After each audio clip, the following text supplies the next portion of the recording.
Good evening, everyone. Thank you for being here. My name is Victoria Young. I am the Vancouver School Board Chair, and I'd like to call this meeting to order. With deep gratitude and respect, we're honored to be learning and unlearning on the ancestral and unceded lands of the Hamaquiam, Skohomishokomeo, and Tsleil-Waututh. We had the pleasure of formally opening Henry Hudson School on earlier this week. And so Friday. And so I do want to acknowledge we had students at the school sing the welcome song, and it was an absolutely beautiful way to welcome in all of those who were present, and also the beginning of our new school at Henry Hudson Elementary. With this meeting is being broadcast live. The recordings will be available and accessible after the meeting ends. I want to remind everyone about our conduct here. We're committed to ethical conduct, and it is our collective responsibility to ensure that our meetings are conducted in a safe and respectful manner. As a Board of Education for a school district, it's important that we model the behavior we expect of students in our schools. I want to also ask that everyone in the audience, including my colleagues here at the board and staff, turn off their phones. We would just ask that you, and try and stay off them so that we can deal with the important matters at hand. Thank you for your cooperation. For the meeting tonight, staff and trustees are here in person in the boardroom at the Education Center.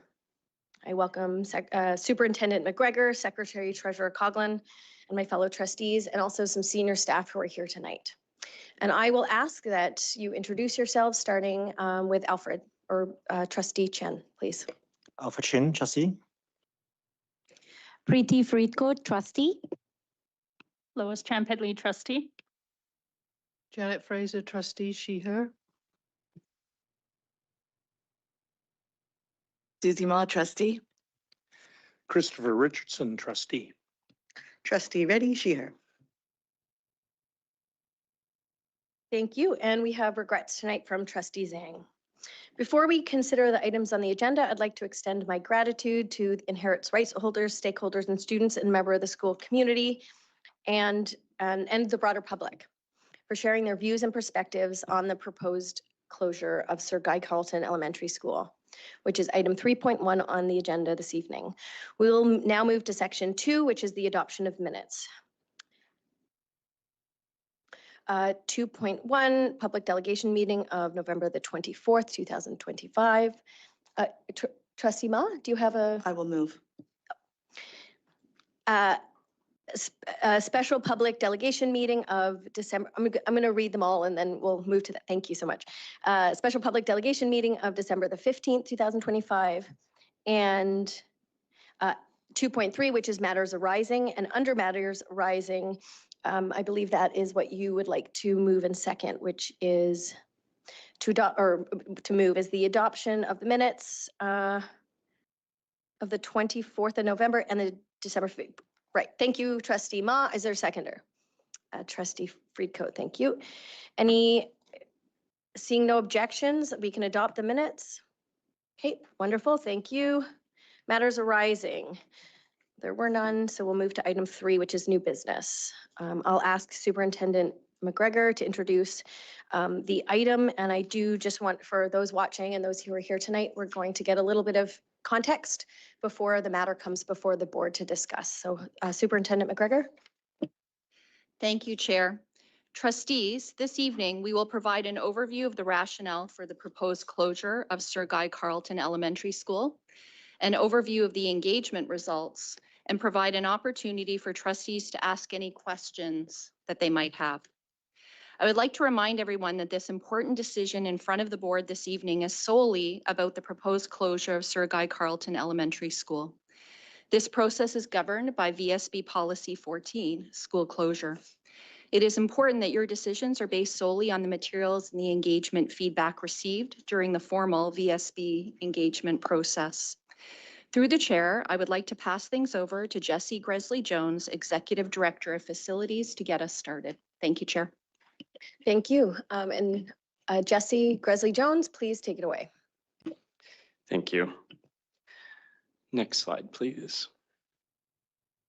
So Sir Guy Carleton Elementary is located at the intersection of Kingsway and Joyce Street. Buildings on the site include a large masonry building, a wood frame building, and a gymnasium building. Buildings 4 and 5, identified on the plan, were renovated in 2013 and are leased to the Green Thumb Theater. If the board decides to close the school, the existing lease will remain in effect. Before the fire, its operating capacity was 465 students. Next slide. This timeline shows the history of the Carleton site and the steps related to its closure thus far. In August 2016, there was a fire at Carleton and water damage was sustained as a result of putting out the fire. In September of 2016, Carleton students moved to two nearby schools. All Carleton students were offered a spot at Cunningham, but some chose to apply to other catchments. Between 2017 and 2019, there were attempts by the district to secure funding for restoration and seismic upgrade. However, funding was not provided by the ministry.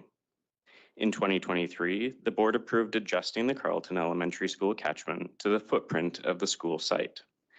This reallocated residences originally in the Carleton catchment to the Cunningham, Weir, and McCorkindale catchments.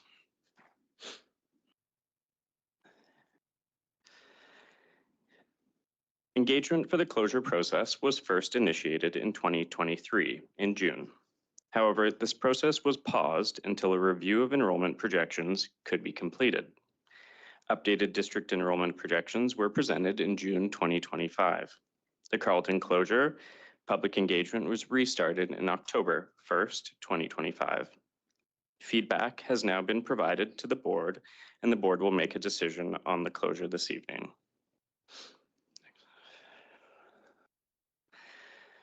I'll now go through several reasons why closure is being considered.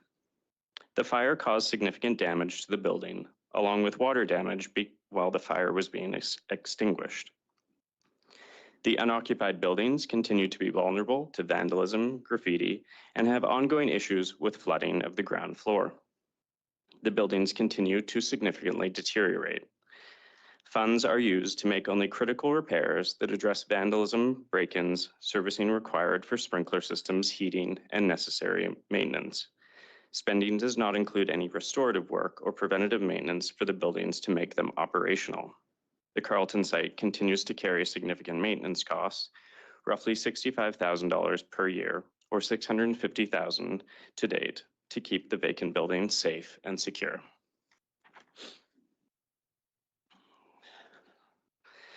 To return the school to a safe and usable condition, major capital funding would be required from the provincial government. However, the VSB has been denied multiple funding requests to repair and seismically upgrade the school. Therefore, there are currently no options for reopening the school at the current time. When we are not doing active maintenance, the building continues to deteriorate. The above photos show some of the ongoing flooding from the grounds into the basement and ongoing leaks from the roof.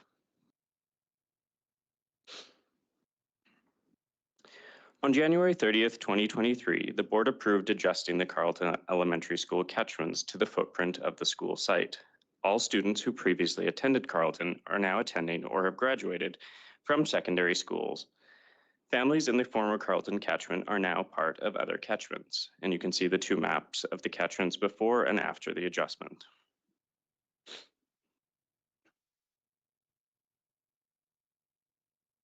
When considering catchment adjustments, walking distances are analyzed.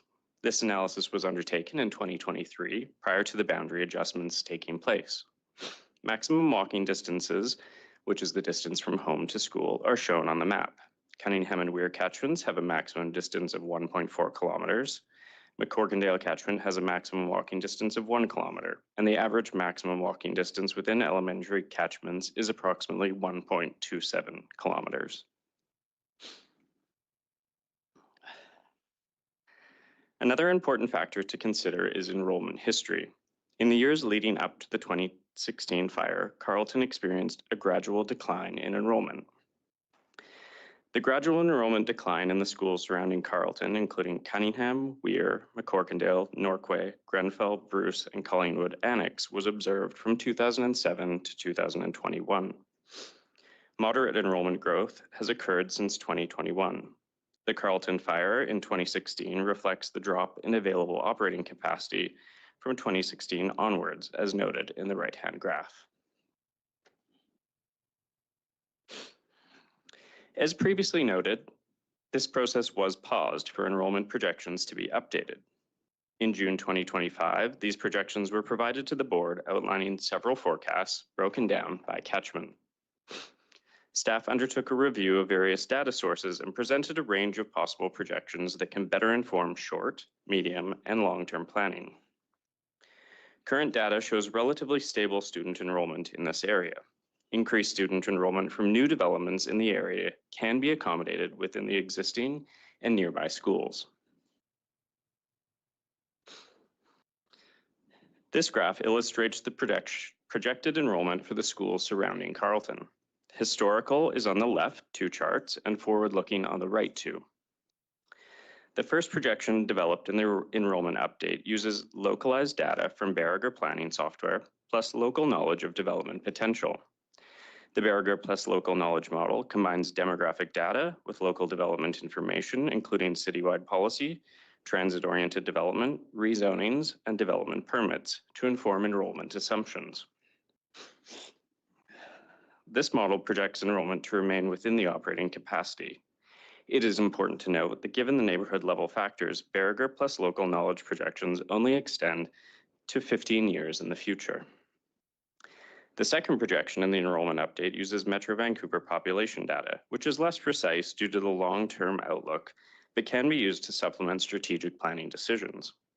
Even under this higher growth forecast, effective enrollment management strategies can be used to accommodate students within existing capacity.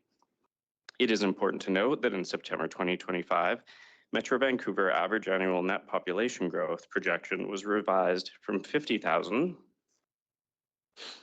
to 42,500 residents per year, reflecting the impact of recent federal policy changes impacting immigration and non-permanent residents.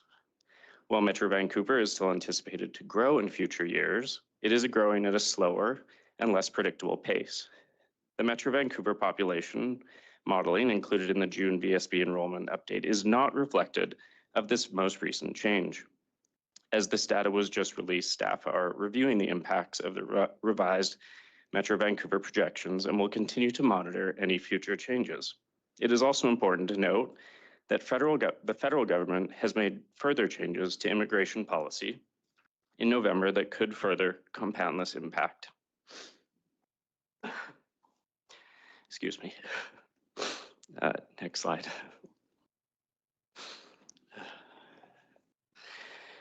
On the screen, thank you, sorry.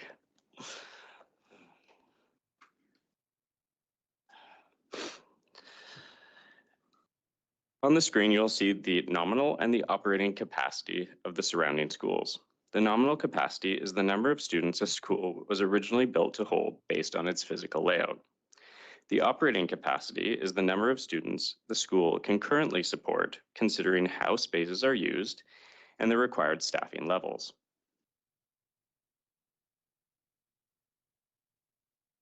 Capital investments in the areas with enrollment pressure are prioritized in our 5-year capital plan and relate to enrollment pressure as well as seismic risk. Carleton is rated H1 for seismic risk, the highest risk category.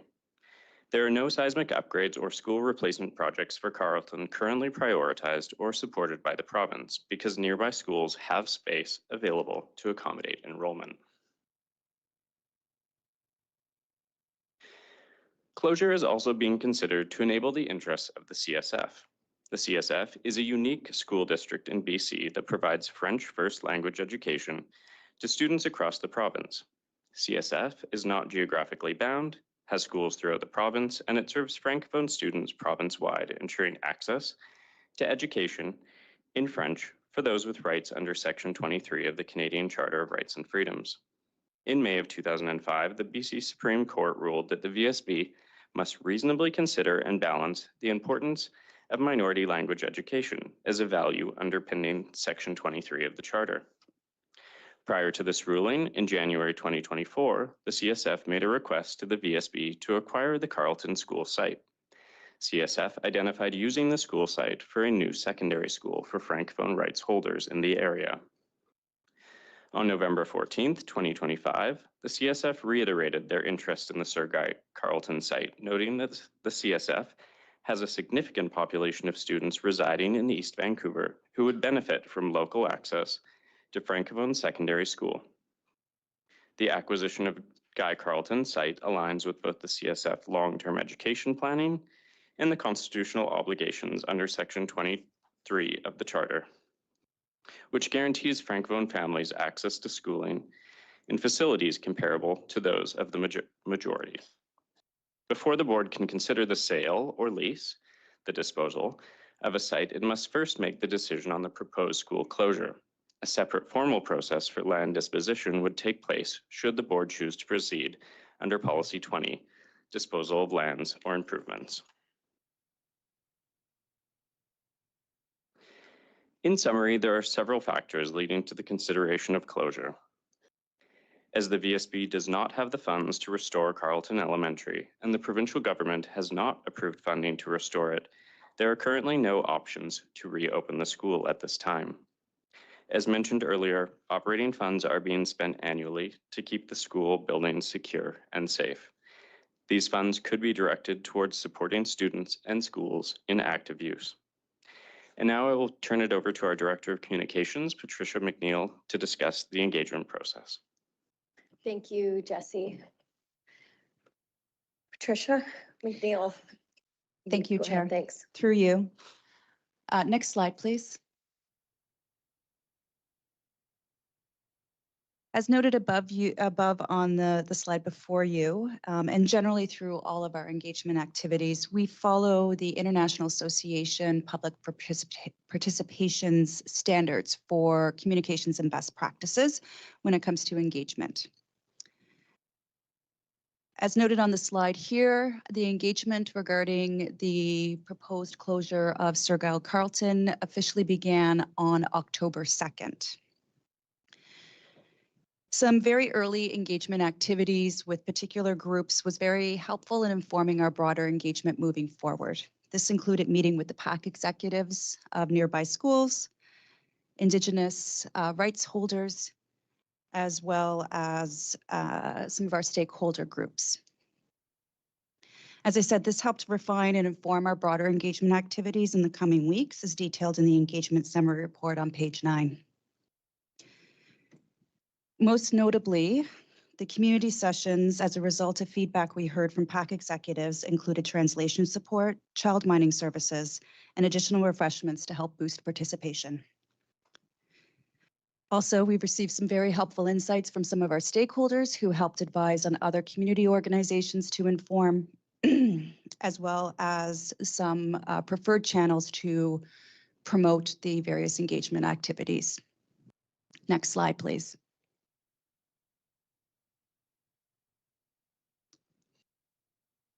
This is a summary of the various activities held throughout October and November. It's important to note that we extensively promoted these engagement opportunities and the various ways that folks could have receive information as well as provide feedback. This included notices about the engagement process sent directly to all families of students enrolled in VSB. That distribution list is about 90,000 emails. Information was also posted several times to all of our social media platforms. Details about the engagement were shared with locally elected officials. All information was available throughout the process on our website, and that remains so. As noted here, engagement activities were varied through in-person small group meetings, discussions, email submissions, survey, and delegation presentations.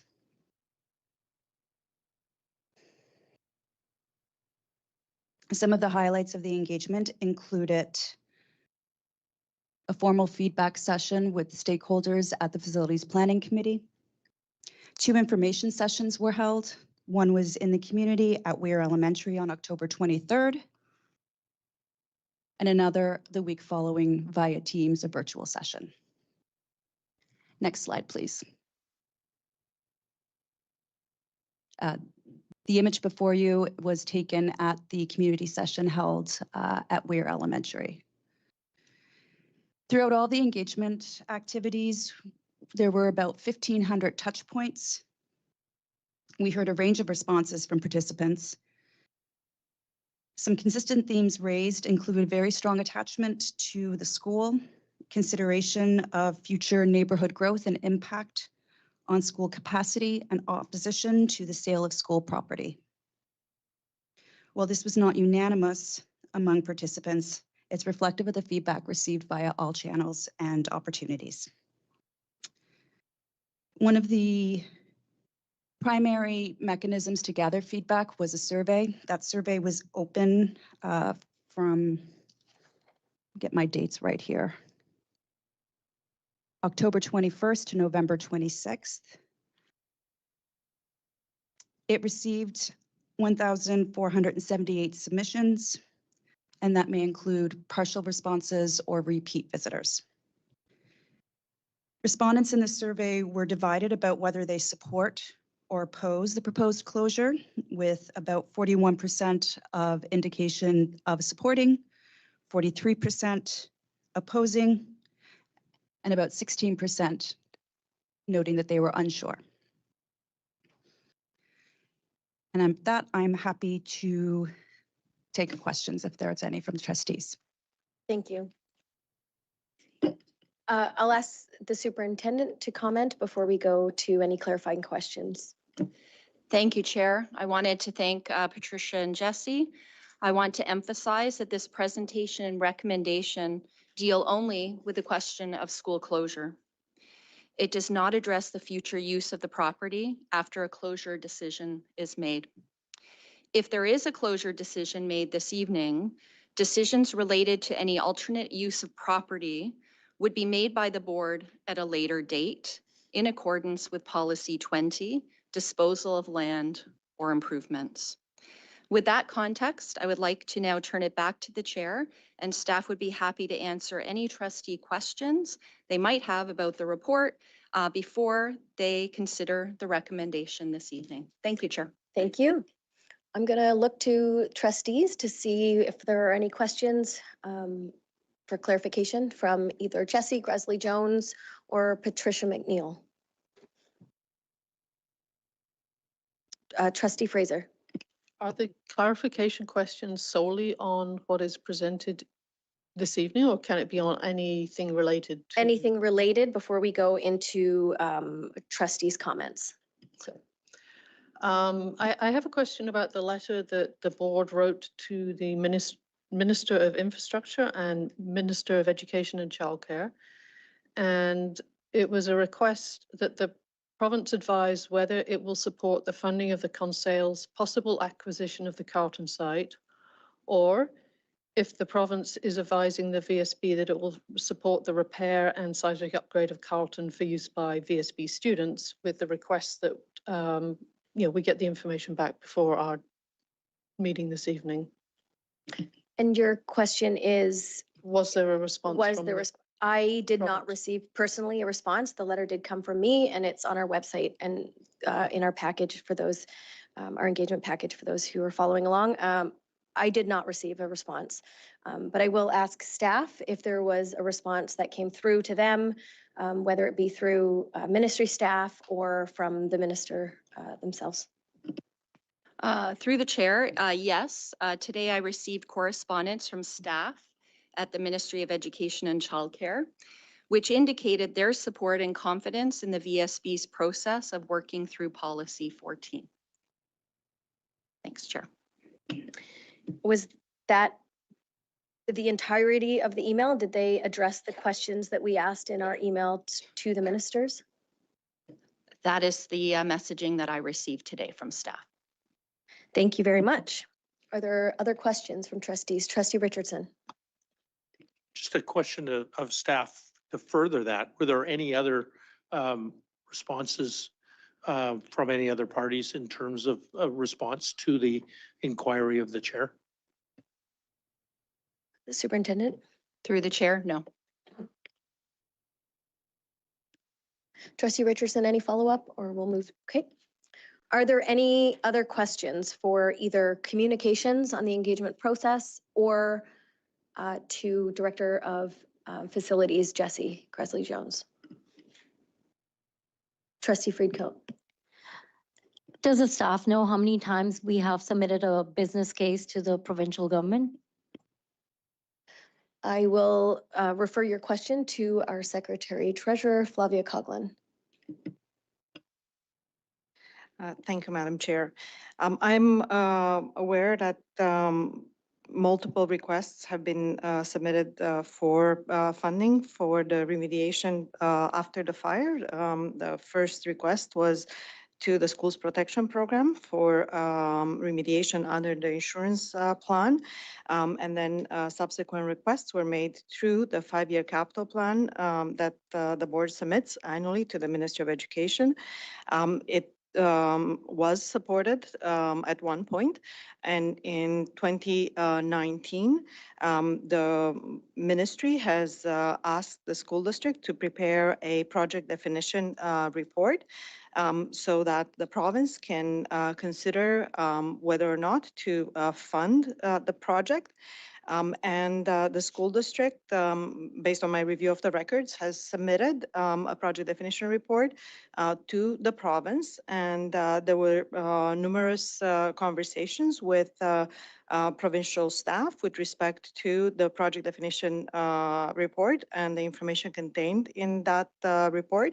Multiple options were considered in the project definition report. And at the time, the VSV asked the province to consider funding the remediation of the building, for the building to be either used as a school or as a swing site. And in November 2020, in the Facilities Planning Committee, the Secretary Treasurer, David Green at the time, reported out publicly that the province has determined that a business case does not exist for the funding of Carleton. And as a result, the long-range facilities plan of the VSB was amended to note that the VSB is no longer going to include Carleton as a project to be considered for funding as a seismic upgrade or a swing site to the province, and that in the future the board may consider alternate uses of Carleton. That is the last correspondence or record that I could find with respect to Carleton. And in reviewing the records, I noted that the principal reason for this project not being supported was the significant existing and projected capacity available in the family of schools, which continues to be the case today. We, as you've seen, our enrollment projections show that there will be a capacity available in neighboring schools to accommodate existing enrollment. And with very limited provincial budgets, it is expected that the province will be supporting the remediation funding of capital projects in areas where space is needed, and projects like ours, where we do have existing capacity in other facilities, will not be prioritized at the provincial level. Thank you. Are there any? Trustee Fraser. For clarification, when you say the project, the business case did not exist, does that mean that the VSB did not have a business case, or that the province determined that there was not sufficient arguments for it to be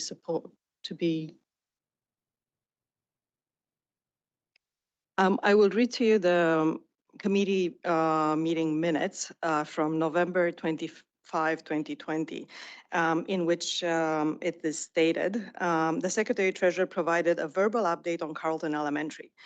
Ministry staff informed that the district that Carleton would not be advanced supported by the ministry due to the district not having a business case for either seismic upgrade or use as a swing space. The Board of Education should decide on future opportunities for the site, including a subdivision to allow for capital funding to be generated. So this is the extent of the information that I have found in the records.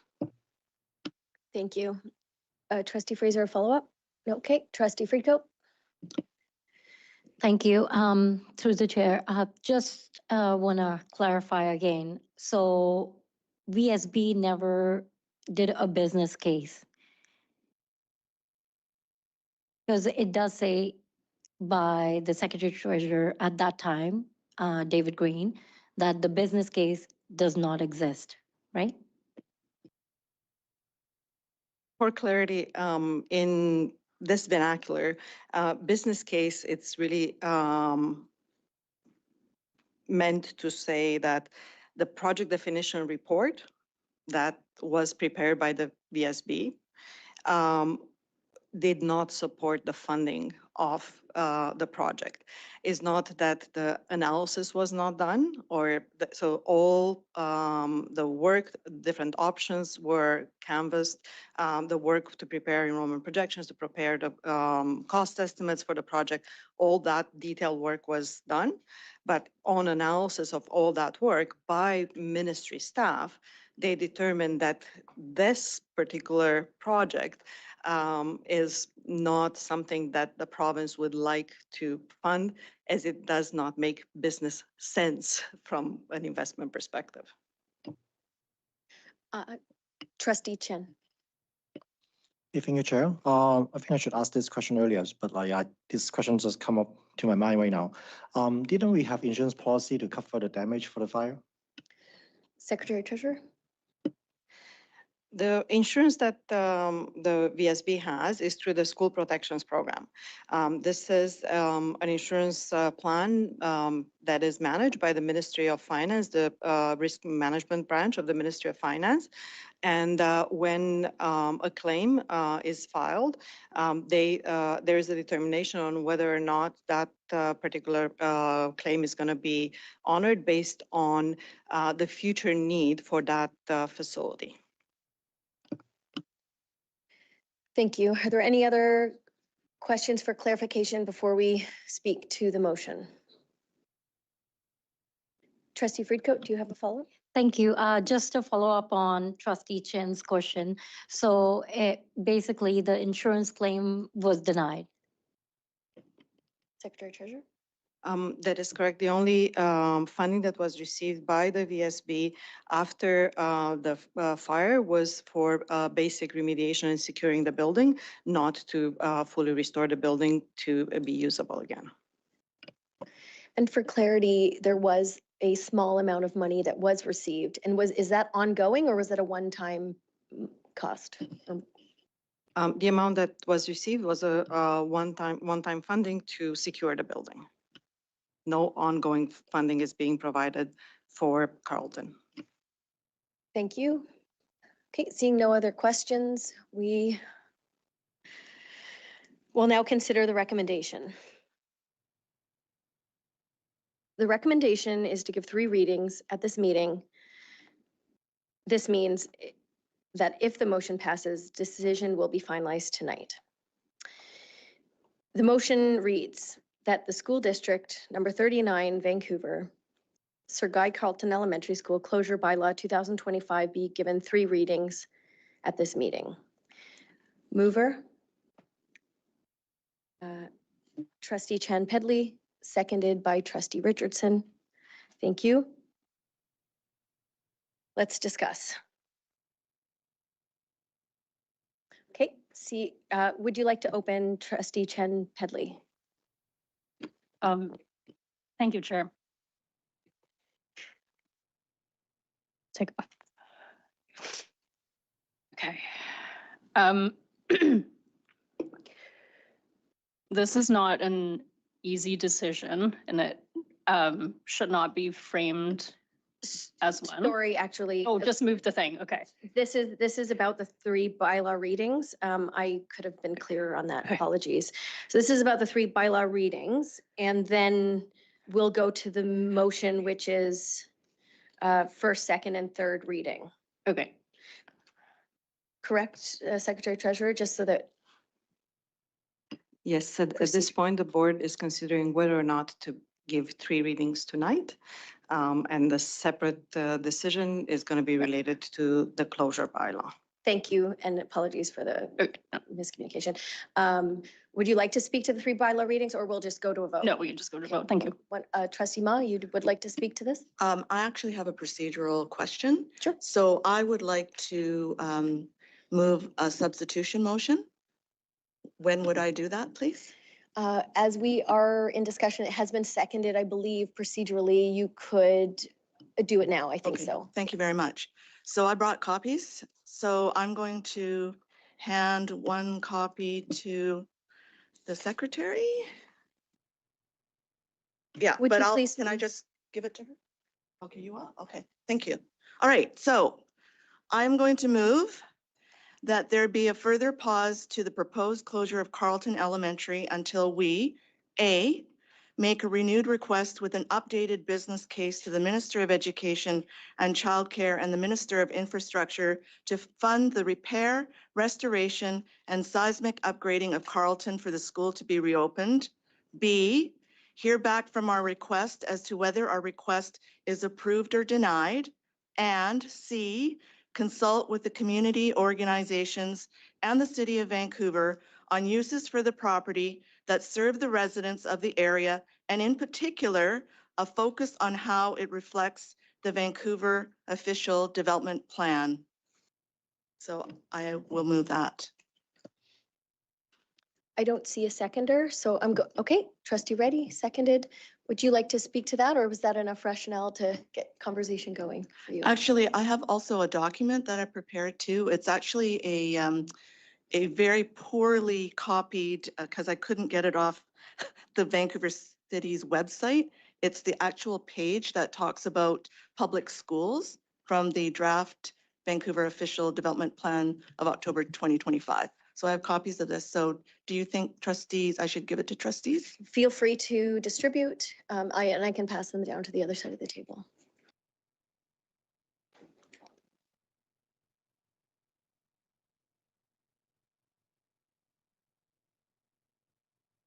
Okay, so we are just working on getting your amendment or substitution motion up on the screen, and then we will go to discussion. If you'd like to open, I would, if you have further information to open with. Can I ask that it be up on the screen first because other trustees Yeah, no problem. can't see it? Thank We you. can do that. Thank you, Secretary Treasurer, for working on that. A favor to ask trustees, if you too have any amendments or any substitution motions or anything for us tonight, if you would do us the pleasure of submitting, just so that we can get the meeting moving when that time comes. But feel free to pass it to staff if you have anything planned. Thank you.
Thank you, staff. Thank you very much for getting that done so quickly.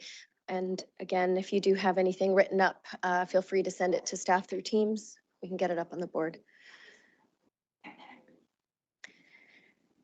Okay, so we'll ask you to open. Oh, part of it's cut off?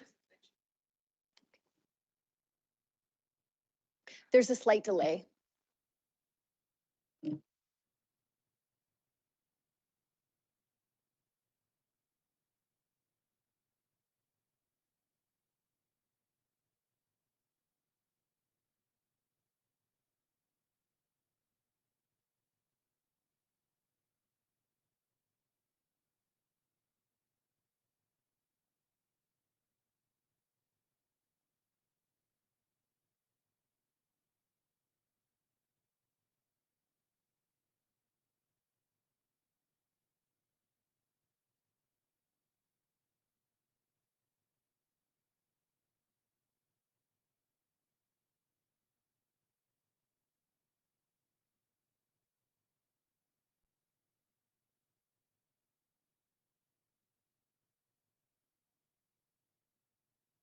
Okay, I think so we see it underneath it's text on text, I think.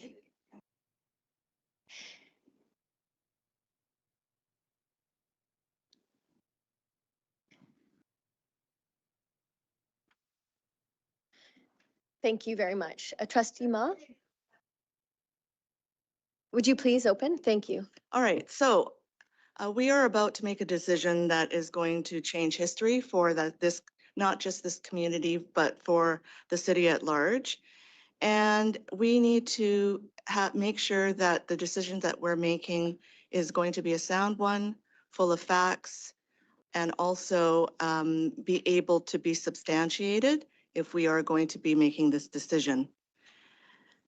In terms of the item A, we just heard today that the board has written a letter to the Minister of Education and Childcare, and also, I believe, the Minister of Infrastructure to request funding to either repair or restore and seismically upgrade Carleton.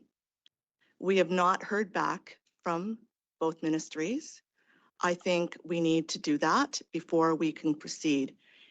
If they do decide to give us the funding to do so, and we have made this decision to close the school tonight, then it's irreversible. And it's very serious, right? What do we say to the public and the parents and the community? We're not respecting the process if we don't allow the process to play out. Item number B, we need to hear back. It could very well be that we may have to meet again and that we will still arrive at the same conclusion. Trustees may still vote the same way. But I think we owe it to the school district, particularly to our students, not just today, but in the future. We're talking about the future here of students and this community. So I believe we need to wait until we hear back. In terms of item C, we need to continue to consult with community organizations. I know that there have been lots of survey responses. We've been out there in the community. We've heard back from so many people through email, through the Hearts campaign, through public delegations, to people sitting in this gallery tonight. But there can be more consultation that's done. What about the people who don't speak English as a first language, or people who work till 5 or 6 o'clock and they cannot come out to a 5 o'clock meeting? Again, we need to consider their points of view and how they feel about the impact of possibly closing the school forever. And I would also like to talk about the draft Vancouver official development plan. This was published in October of 2025. My understanding is that this draft is going to be finalized sometime in 2026. And if you look at the criteria and the policies, it's great that they do have policies that they're going to work on with the school district. And I would like to be able to have those conversations and work with the city of Vancouver to see what this school can actually be like if we were to rebuild and reopen, seismically upgrade, and make it that shining star that it once was for this community. So I urge that all of you vote in favor of this, and it's a temporary pause. And I think that we owe it to our communities to at least wait until we hear back from both ministries. Thank you. Trustee Friedcoat and then Trustee Fraser. Thank you. Through the chair, to Trustee Ma's motion, I agree with this pause. I believe a vote to close a school or like this school is not a saving decision. It once the land is gone, so our ability to actually serve the future families in that neighborhood. And that decision cannot be undone. We have heard from the ministers, Minister Adrian Dix, and also Don Davis, in regards to not in an email, but they're urging everybody not to close the school. And I believe that we need to hear back from them. We cannot just close the school. Our purpose, the reason why we're elected is to serve the students, to serve the community, and to to serve our staff over here. If we're closing a school, we're actually pulling back all the job opportunities we have for the staff. We're pulling back all of the walking distance that the families can do for a school. I know the enrollment projection, what Jesse has presented before, shows that we can still accommodate in other schools. However, if you look at the densification in this area and the future plan that's coming right now, it is going to be expanding in future. And we don't know what's going to happen in future, but we don't need to look far away. Look at what happened in our neighborhood district, Richmond. They actually sold the land in 1995, Henry Eburn Elementary School, projecting that there was no enrollment in that area, in that Richmond city of Richmond area where the Richmond Center is. And it's going to be an industrial land. And then now they had to buy back that same school at $60 million, so 100 times more than what they actually sold it for. It's a lesson learned for them, but I believe we don't want to be in the same shoes as them. So I totally agree that before we make any type of decision on this school, we need to still hear back from the provincial government. We still need to make sure, and this decision needs to be transparent so the public and the community knows why we're deciding on whether we're going with closing or not, why we're picking that choice is because of the funding and other issues that we have. Thank you. Trustee Fraser and then Trustee Champedley. Thank you. I have a question and then a comment. It's been said that closing a school is irreversible, and my understanding is that a school could be closed and then reopened. Maybe staff could comment on that. Secretary Treasurer. Yes, the board can decide to open a school and close a school. So those are both board decisions. And a decision on closure is therefore reversible. Thank you. And if your comment? So my comment is I'm not in support of this substituted motion. Throughout the process, we've got into the question of selling land, and this is not a decision about selling land. This is a decision about closing a school.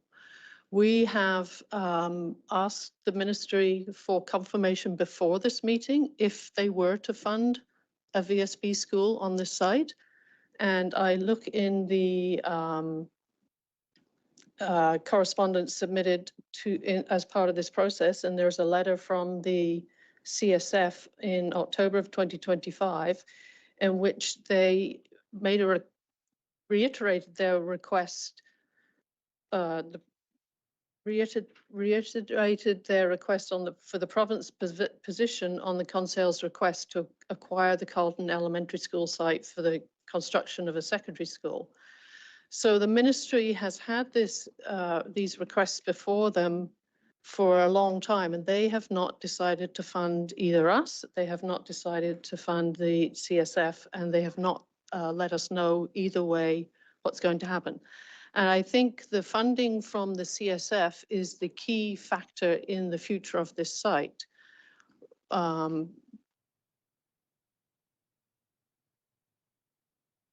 I do, and and as we have heard, if we do close the school and then the funding does come through from the ministry, we could then reopen the school with the funding in place.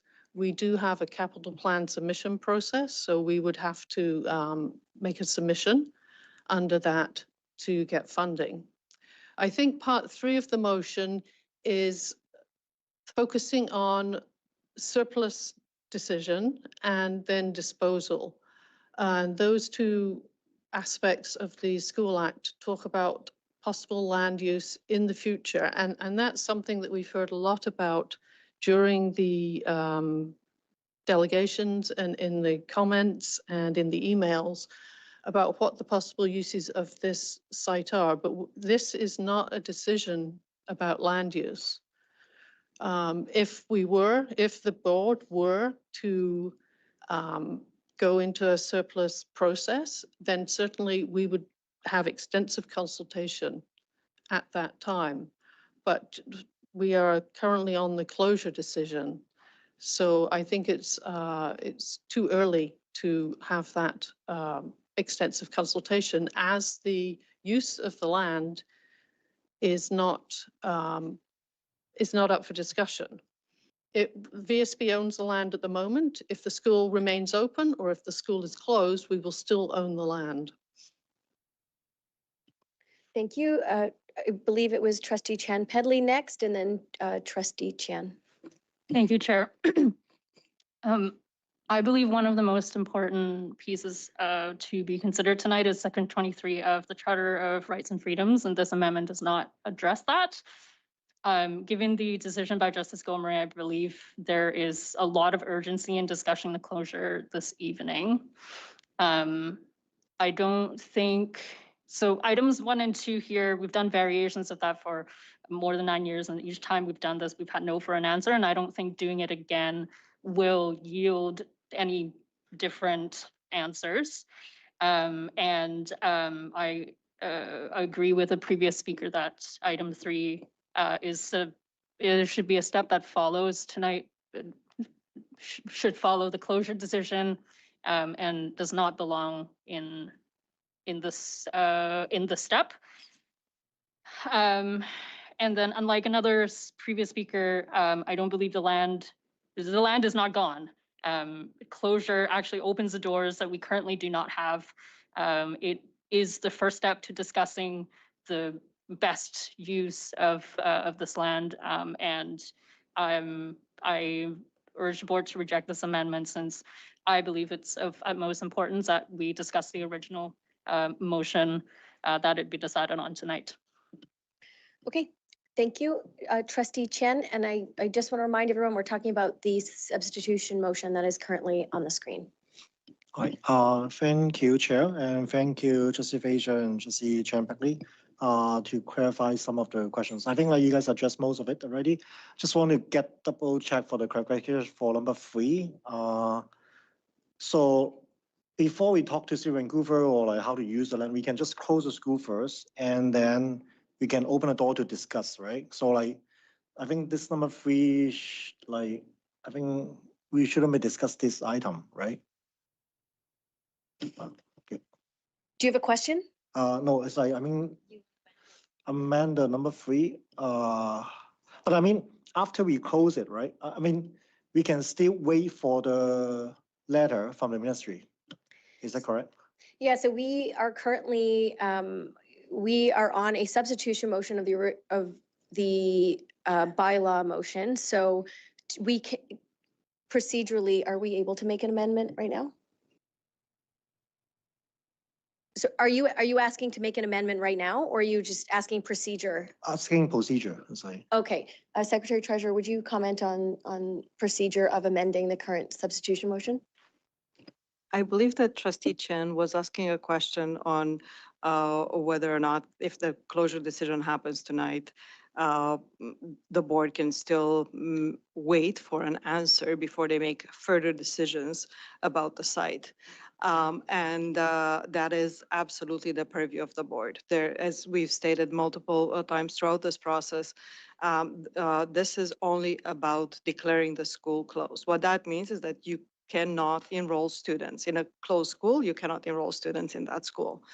Applying to the Minister of Infrastructure, Minister of Education, amending your capital plan to ask for a capital investment, that continues to be a possibility as long as you, the board is the owner of the site, and that is a priority for the board. You absolutely can proceed that way. Also, if the board decides that they would like to initiate the process for disposal under policy 20.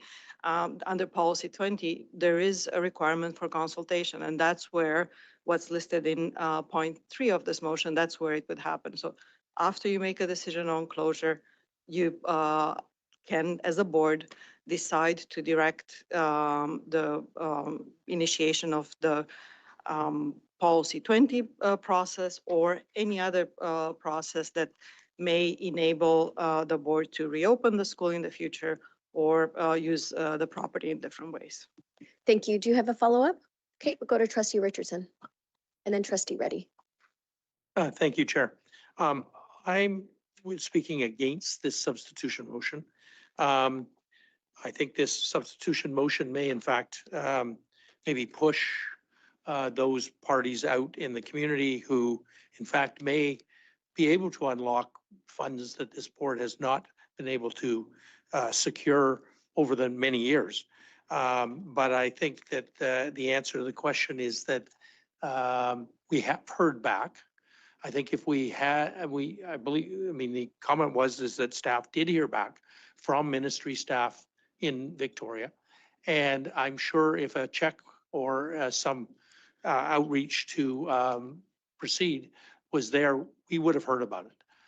As for number 3, I agree. The consultation is always part, and looking at where we may go with this in terms of policy 20, that will happen. So I believe that if we proceed, there's no risk. And in fact, it may prompt our decision tonight, if we were to proceed to close, may in fact prompt that there is in fact some urgency to it. And I think that's all that I have to say. I think we should proceed with what we came tonight to talk about. Trustee Reddy? Thanks, Chair, and thanks, Trustee Ma, for bringing your amendment. I have a couple points to share. One of them is that I think what we've learned through this process supports this motion for a couple of reasons. One is that we know that the neighborhood has changed significantly since the last time we made an application and update, specifically that the province has designated this area as a transit-oriented zone, which also significantly changes density and height for buildings in the area. And that with that information, there could be renewed interest in the site to deliver public benefit. It also aligns well with some of the comments we've received around delivering public benefit that has been promised by the City of Vancouver in the Joyce Collingwood area. And I think that's precisely what this motion would help us do, is honor the request from Joyce Collingwood community members to have an in-community conversation about this decision before it proceeds any further, recognizing it's majority immigrants, majority people that do not speak English as a mother tongue. And that's just behind the Victoria Fraserview neighborhood, where we just saw the subdivision and long-term lease of Fleming Elementary. So it's not lost on me that there is more engagement to be done, even on this stage of the decision. The last point I'll share is just our kind of due diligence in the process with major public assets. I think that this motion allows us to conduct an additional step. We do have excellent data in front of us through all of the public engagement we've done so far. And I think there's more to be gained with further conversations and honoring some of the consultation requests from communities, not to mention deeper consultation with rights holders such as Musqueam, Squamish, and Tsleil-Waututh. So I do support the motion. Thank you, Trustee Ma. Okay, I would like to ask communications, just there's been a couple comments. One was from the mover of the substitution motion around languages and after 5 p.m. engagement, and then from the last speaker about in-community engagement. Are you able to comment on whether or not that was taken into account during the engagement process? And I understand you have communications designations or policies that you follow. And so if maybe comment on the comment regarding in community and if there is room for, or if we missed, if there was a gap in our engagement in reference to in community. Patricia McNeil, thank you. Thank you. Thank you, Chair. Through you. I draw your attention to page 8 of the engagement summary report for reference. Standard engagement activities mean that you speak to people who know the audiences you're going with to validate and perhaps course correct or amend, enhance your engagement, both from a promotion standpoint as well as, I would say, format, style, etc. So we had a number of early conversations with PAC executives of the 3 surrounding schools, as Carleton doesn't have a current PAC. We also spoke quite extensively with school teams, particularly the administration, to really make sure that we understood the needs of the community before we did scheduling, et cetera. And all of the details around the in-person and the virtual session reflected the feedback and the information and guidance they provided. That included translation services. It also included timing and the idea to have the virtual teams engagement, which repeats all the same information that was in the community session held at Weir, to be repeated online at Teams at a variable time to provide more opportunity for folks to come to the table, to hear the details, to have their questions answered. There's also an ongoing frequently asked questions that we build within part of all of our engagements so that any questions that we receive, we also include in our frequently asked questions, which is iterative and constantly updated. Thank you. Would you comment on the important work we're doing with our inherent rights holders and if there was engagement there as well, please? Thank you, Chair. Yes, there was, and that was at the October 20th meeting of the Indigenous Education Council. And if you'd like particulars, I'd suggest Superintendent to speak to those. Thank you. Do you feel that is sufficient, that it kind of, is there anything else you'd like to add, Superintendent? No, it was a good conversation with representatives that is in the report in gathering their input in this process. Thank you. Thank you. Thank you. Trustee Freecoat, you had a question? I have 2 questions. So my first one is in regards to closing a school and reopening it again. Maybe anyone who can answer from the staff. How many times have you seen a school being closed and reopened again in Vancouver, if you've ever heard of that? My second question is, I think this site is considered as a heritage building. And there is a lot of federal government grants that you can apply to get some funding on the basis of mentioning this site as a heritage building. Do you guys know anything about that? Secretary Treasurer, would you like to comment on those 2 questions? On the first question, I do not have access to the full records. I'm sure that at some point in the history of Vancouver that may have happened, but I don't have that at my fingertips. on different grants that may be available. As I mentioned in response to a different question, it looks like since 2020, there was a deliberate decision made by the board to change direction with respect to Carleton, and no further applications have been made to secure funding for Carleton. So we have not applied to any federal funding or provincial funding for the Carleton site. However, if funding is available, we are always looking at opportunities. And again, if a closure decision is made, that's not precluding us from pursuing those funding options and looking to reopen the school at the discretion of the board. Thank you, Superintendent. And related to the first question, Trustee Farrakhan, the question around has a school being closed or reopened, really those decisions are in the hands of boards.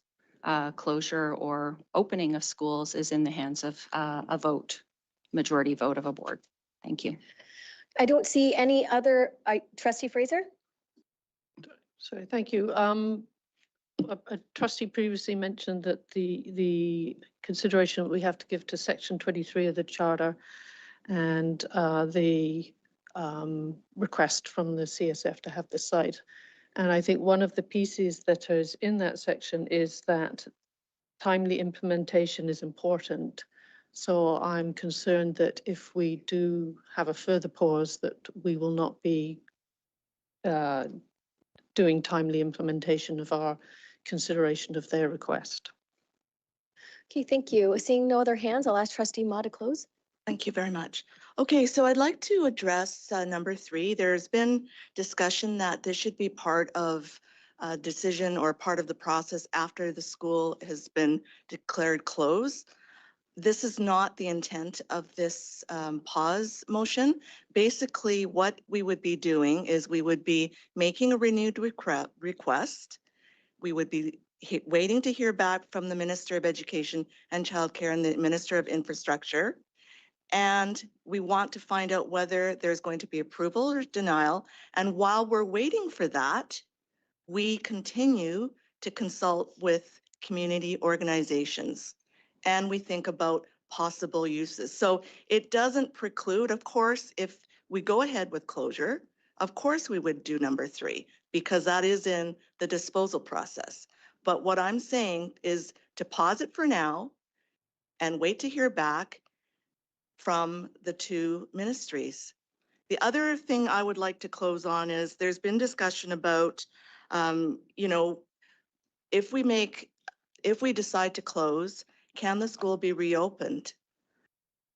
We have already sent a letter off to the government. And if we decide to go ahead and close tonight, why would the government want to give us any money? Like, on what basis would they answer? I mean, they don't even have to answer once we close. So chicken, egg, whatever we're looking at, this decision tonight is going to impact the community forever, forever. And I'm not saying that we wait forever to pause. We waited a year when we made the initial pause. I'm hoping that we don't wait another year. I am hoping that both ministries reply tomorrow or before Christmas. This is not an attempt to prolong the responsibilities that we have as a board. It is to give us some time to wait to see if that letter that we sent is going, or the 2 letters that we sent, is going to have a response. And I think we owe it to the community. We owe it to the school district. Thank you. All those in favor of the substitution motion that you see on the screen? Trustee Ma, Trustee Reddy, and Trustee Friedcote. Those opposed? Trustee Richardson, Trustee Chen, Trustee Champ-Hedley, Trustee Fraser, and Trustee Young. So the substitution motion does not pass. We're going to go back to the reading of the 3 bylaw motion that was seconded already. And We will vote on that and then move to our next motion on the floor tonight, which is in regard to closure. So all those in favor that the school district number 39 Vancouver Sir Guy Carleton Elementary School closure bylaw be given Chair- 3 readings. Chair, Trustee point Ma? of order again. Do we at this time speak either in favor or not? The next one. This is just regarding the 3 bylaw readings. Thank you. And then we'll go and we'll speak Thank to. you. So the school district 39, Vancouver Sir Guy Carleton Elementary School closure bylaw 2025 be given 3 readings at this meeting. All those in favor? Trustee Richardson, Chen, Freecoat, Chen Pedley, Fraser, and Young. Oh, sorry. Omit trustee Freecoat there. Okay, so it's 1, 2, 3, 4, 5. Okay, 5. And those opposed? Trustee Ma, trustee Reddy, and trustee Freecoat. Okay, as this was not unanimous, we will have to plan another meeting then this week and bring everyone back, including staff, to have the 3 bylaw readings. I just want to remind everyone at the table that the 3 bylaw readings doesn't impact your decision that's coming at the next motion. But moving along, we are now going to, so for procedure, do we read it a second time or we do all 3? Okay, so we will do a second time now. Okay, so we'll do our second reading, which is first and second, as that was defeated, right? So that the school District 39, Vancouver Sir Guy Carleton Elementary School closure bylaw 2025 be read a first time, 17th of December 2025, and be read a second time, 17th day of December 2025. Those in favor?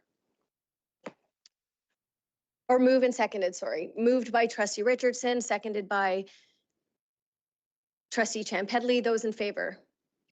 All those in favor, trustee Richardson, Chan Pedley. Now it's discussion. Would anyone like to discuss whether or not we're having 2 bylaw readings tonight, 2 readings of the bylaw? Sorry, I'm a little confused. This is the last Is motion on the agenda, so. Oh, excuse me. This is where we debate. Please excuse, okay. So we've had it, trustee Richardson and trustee Chan Pedley, thank you. Trustee Richardson, would you like to open? Yes, you can begin now discussion on the proposed closure of Sir Guy Carleton Elementary School. If you'd like someone else to speak first, that, okay. Could you turn your microphone on, please? Thank you. Thanks. The closure of a school is not a decision to be ever taken lightly. And the overlay of many matters related to this closure makes this one historically complex. The required process of consideration of closure is outlined in our policy 14. And I am satisfied that the required process has been carried out. I would like to thank senior administrative staff and notably Patricia McNeil and her strategic communications and public affairs staff for their efforts and diligence. Although a searchable index and page numbering would have assisted, but I digress. This closure is unlike previous ones that I have considered.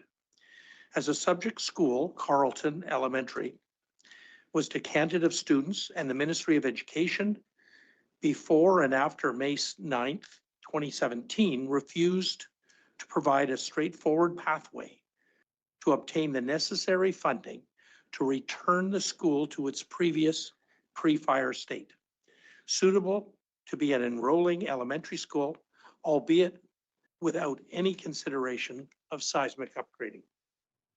I have reviewed and considered the observations, stories, concerns, and options raised during the consultation by our inherent rights holders, formal stakeholders, which include the Vancouver DPAC, parents, students, alumni, and the broader community. I wish to thank everyone who has contributed their thoughts, comments, and insights on this complex matter. What we sought was informed input, and what we certainly received And we certainly received that. I can assure you that this trustee has taken the time to consider all the submissions through the formal official channels, including staff reports, surveys, written feedback, and the meeting comments. Truly, I thank the community for all the participants. I was particularly interested in the stories about Carleton and how Carleton has been and can continue to be a pivotal part of the Joyce Collingwood community. On a personal note, when my parents returned to Vancouver in the 1960s, and before we were settled, the Mountain View Motor Court in the 3500 block of Kingsway was our home for 4 months. One younger brother and I would walk down Kingsway to catch the first of 3 buses. And I better not admit that I was only 11 at the time because my parents might have got into trouble. On our daily journey to our new VSB school, the presence of Carleton at the corner is not lost on me.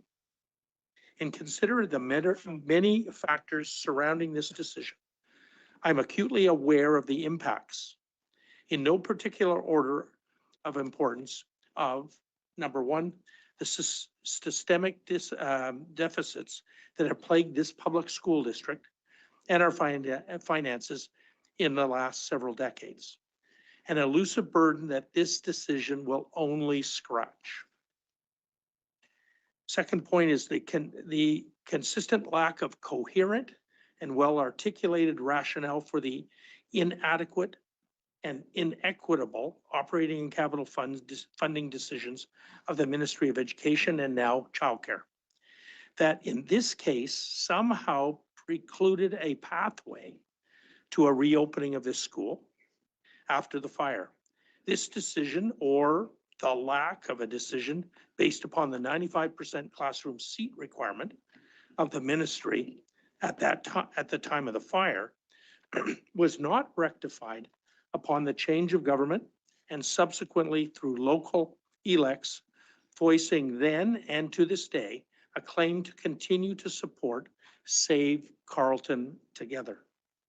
It is interesting that these same sentiments are expressed today, but the follow-through of the needed reopening funding has not been offered when recently asked for clarification.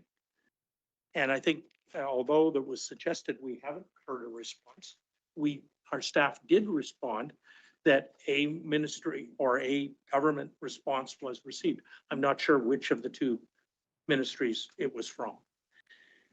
We also have learned that the most recent school closure process undertaken by this board, or the previous board, the Queen Elizabeth Annex closure, resulted in several new community and legal factors that must be considered, along with the overarching impact of the recently concluded 2025 Supreme Court of British Columbia CSF decision, which highlighted the existence of the long-standing constitutional responsibility of the VSB to, quote, reasonably consider and proportionately balance the importance of minority language education, along with the needs of the district in closure decisions. All these factors must be identified and considered in making the decision this afternoon or now this evening. We are all part of a public education system co-managed with the Ministry of Education and Childcare and the provincial government, which provides funding from Vancouver taxpayers. The decision that we make today will impact this particular community, that of Joyce Collingwood and beyond, as enrollment pressures spill over and ripple throughout the district. For years to come, as right sizing along with the promised seismic upgrades and rebuilds due to be completed in 2030 continue. And that's not for the punchline. The concept of neighborhood schools has sadly become a thing of the past, but I will comment on this later. Sadly, but not surprisingly, the discourse of this closure decision has been impacted by the opinions and observations that are part of a possible future process. That being the disposal of land or improvements process as covered by our policy 20. Should the board decide to proceed down this path, I will not dwell on this process, but I do note that many of the permanent and interim alternative educational and community use issues and the possibility of acknowledging that at this time horizons faced by us as a board can result in regrettable missteps. This is the case of King George High School at Burrard and Nelson. That this distant decision, in hindsight, caused the chasm of available space with which to accommodate the educational needs in another region of the community, that being the downtown. One additional concern expressed at the closure stage was that the board had, through prior actions, indicated an intention to dispose of this and other properties by outright sale. This concern should be squelched, as this board, since the beginning of our most recent mandate, beginning in October of 2022, has repeatedly expressed its desire to consider long-term lease and not sale. This bottom line position has been repeatedly communicated and publicly, and most recently was identified in the Supreme Court of BC CSF case. My reasoned decision is intended to ensure that this preference is maintained, and ideally to avoid providing any justification for the provincial government imposition of the Bill 22, and that's the Bill 22 of 2022 expropriation provisions. With all these factors in mind, I accept the enrollment projections of our staff while acknowledging that a high degree of uncertainty exists and will persist in the future. This concern of needing a fallback option can, I would suggest, be dealt with during the Policy 20 process, should it be pursued. As was stated in the recent Supreme Court of BC CSF decision, I acknowledge the constitutional entitlement of Vancouver's Section 23 rights holders, and I wish to acknowledge the need for the VSB to continue to actively participate with others, along with the CSF, to achieve this mandate to meet the immediate overcrowding at Jules Verne, to prevent the erosion of official language communities, preserve and develop not only the minority language, but also the minority culture, while reducing the likelihood of assimilation.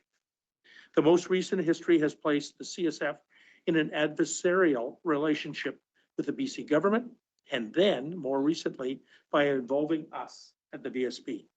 Although addressing past injustices is understandable, the cost of this disagreement has significantly diverted VSB classroom operating budget. Unfortunately, the previous efforts to consider joint and shared facilities with the VSB and the CSF as recently as 2015 failed. And I hope, a cooperative process that accounts for the real ongoing risk of assimilation can be initiated. I have noted that we at the VSB must once again make neighborhood schools a top priority for student placement and enrollment. Unfortunately, enrollment numbers, the historical location of existing facilities, and vital district programs such as French immersion have contributed to excess out-of-catchment enrollment. Hopefully, the regional approach outlined in the most recent version of the long-range facilities plan will help to move us back towards additional neighborhood enrollment over time. And I'm just finishing up. The same neighborhood approach for CSF eligible students would be a reasonable and worthwhile entitlement to support. Therefore, for the various reasons outlined, I will support to close Sir Guy Carleton Elementary, and will keep the various approaches and goals outlined in our education plan 2026 and the accompanying equity statement in mind as the VSB proceeds. The ability of VSB to address the various gaps formally identified in our district's most recent FESL reports and identified in the enterprise risk management areas of risk identified in our latest financial statement discussion and analysis for the year ending June 30th, 2025 report must be addressed by the adequate and equitable funding by the province of British Columbia.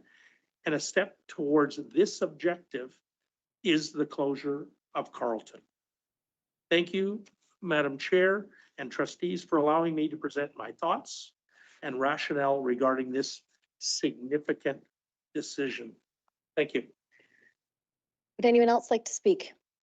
Trustee Champedley. Thank you, Chairperson. I speak in support of the proposed closure of Sir Carleton Elementary School. This is not an easy decision. It should not be framed as one. School closures carry emotional weight because schools are more than just buildings. They're symbols of community, continuity, and care. And this much was made clear from the delegations who spoke passionately in opposition of the closure. But our task today is not to protect symbols.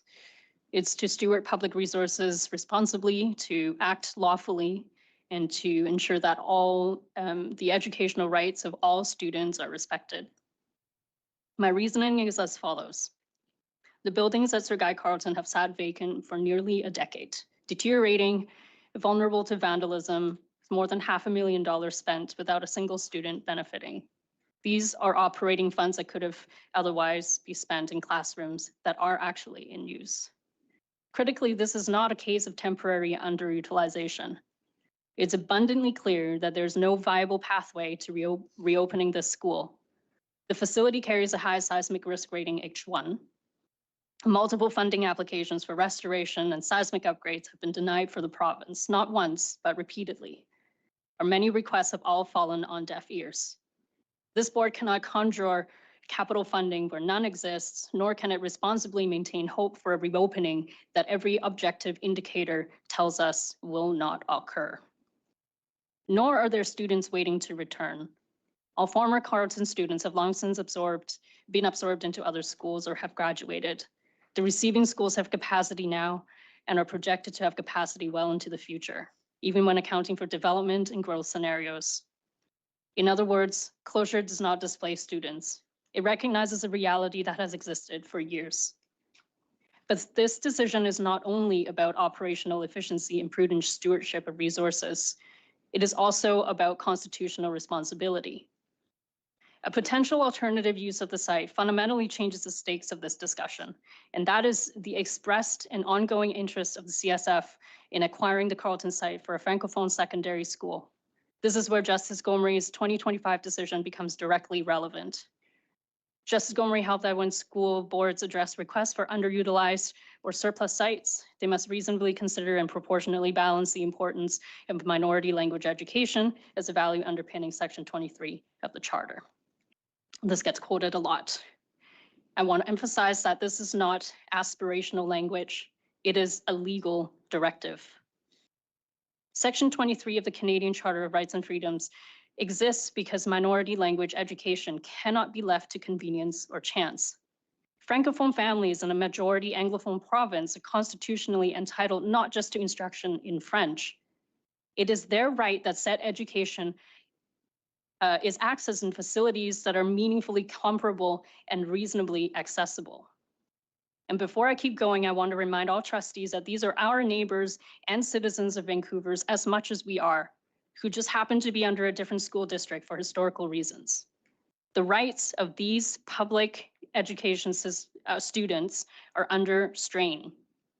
Vancouver has one lone Francophone secondary school, École Secondaire Jouverne. Sorry. It has capacity for 350 students and now serves well over 500. Students are taught in portables and shared elementary space, even in leased church basements. Programming has been reduced to create classrooms. Long commute times deter enrollment and undermine genuine access to French language education.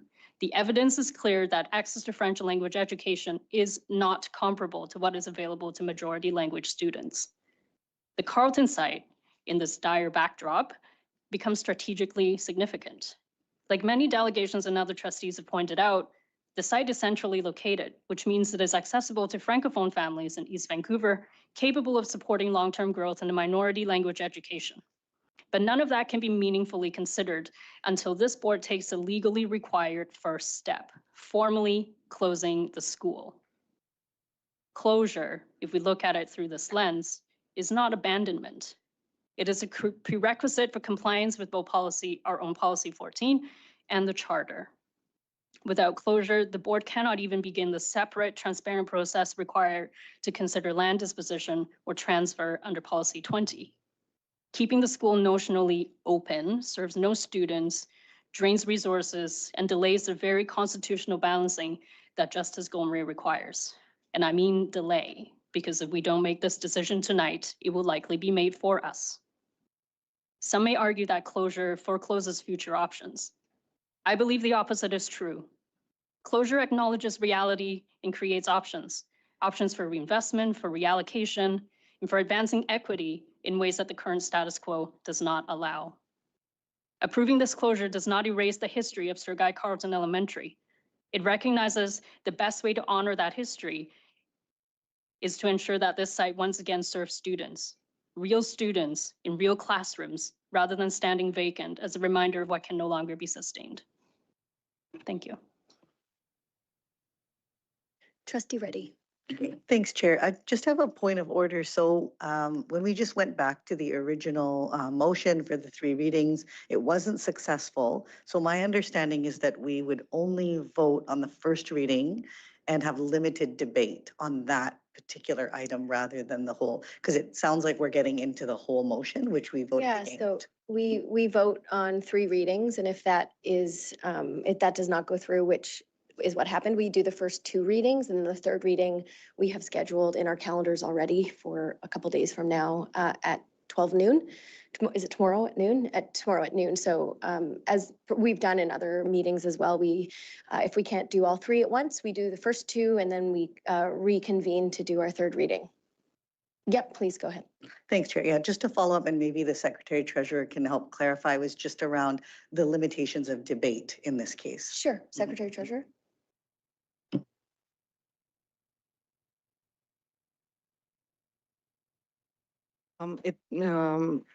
This is at the discretion of the chair, and I believe the chair is allowing each trustee to express their views before the vote. Thank you. Would anyone else like to speak? Trustee Friedcoat?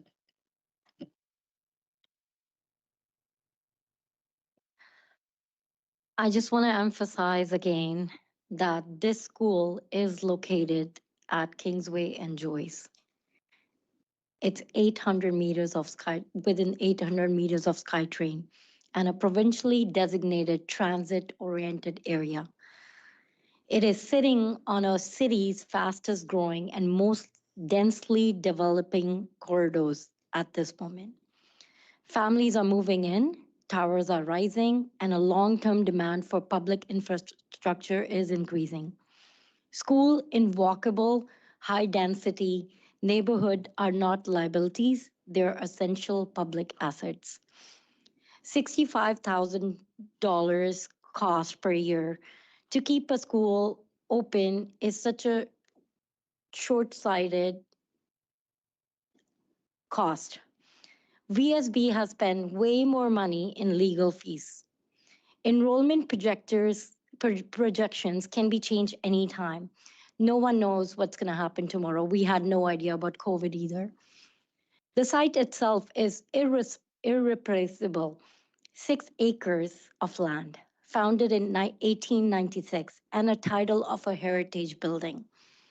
The surrounding community also faces an 80% unmet demand for childcare, according to the city's data.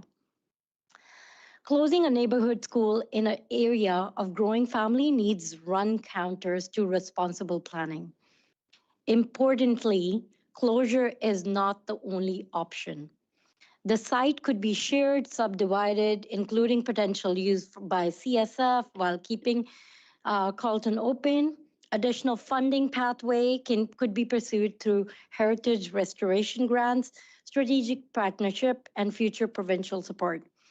As demonstrated by successful heritage restoration elsewhere in Vancouver, and we have also seen the Yellow School as one of the example. I'm sure there's a reason that we have received over 100 emails just today, and there are many still keeps coming in. Many speakers at the public delegation meeting, public engagement, and many community members coming here crying and pleading not to close the school as it affects the community, not just the students.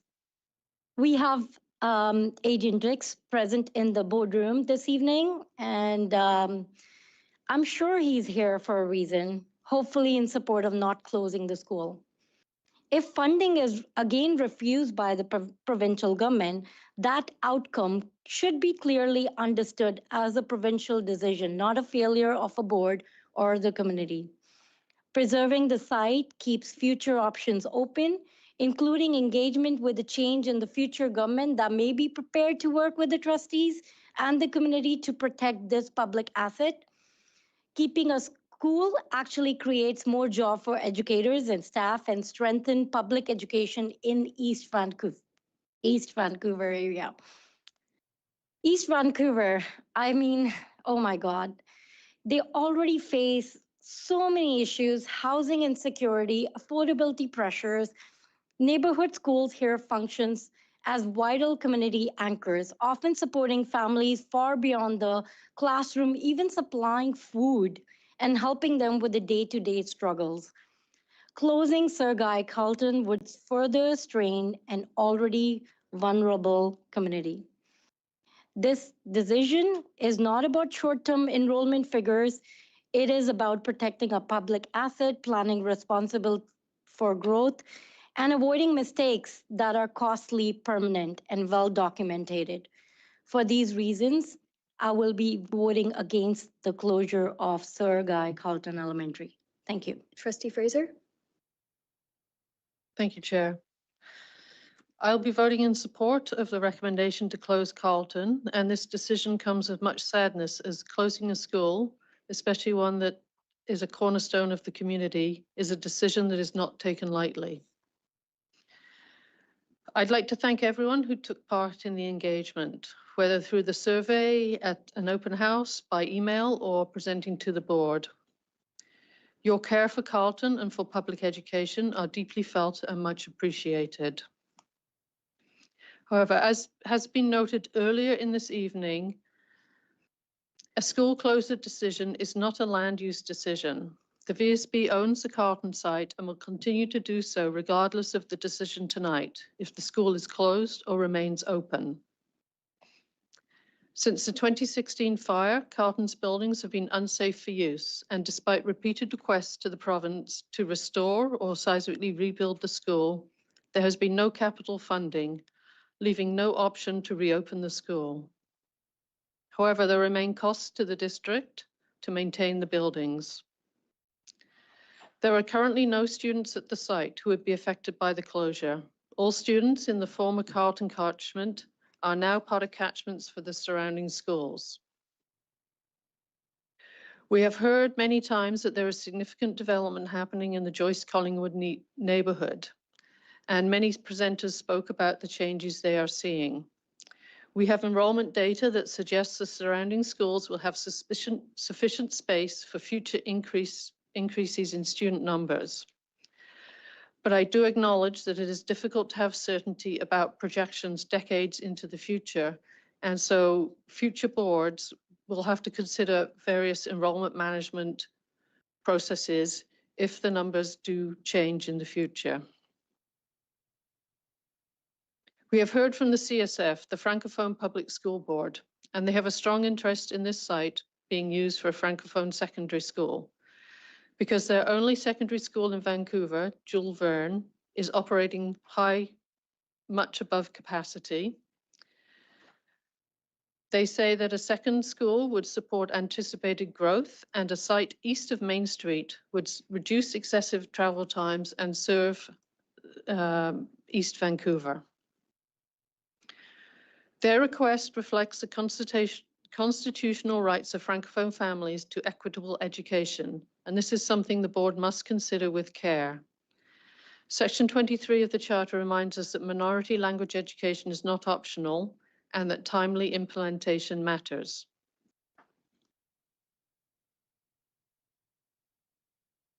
The province is responsible for public education capital funding, building and maintaining schools for all 60 school districts, including the VSB and the CSF. The province has not provided funding to reopen Carleton as a VSB school. We have been in an engagement process for 2 months, and we have specifically asked for clarification from the province, and they have not made a commitment to our district.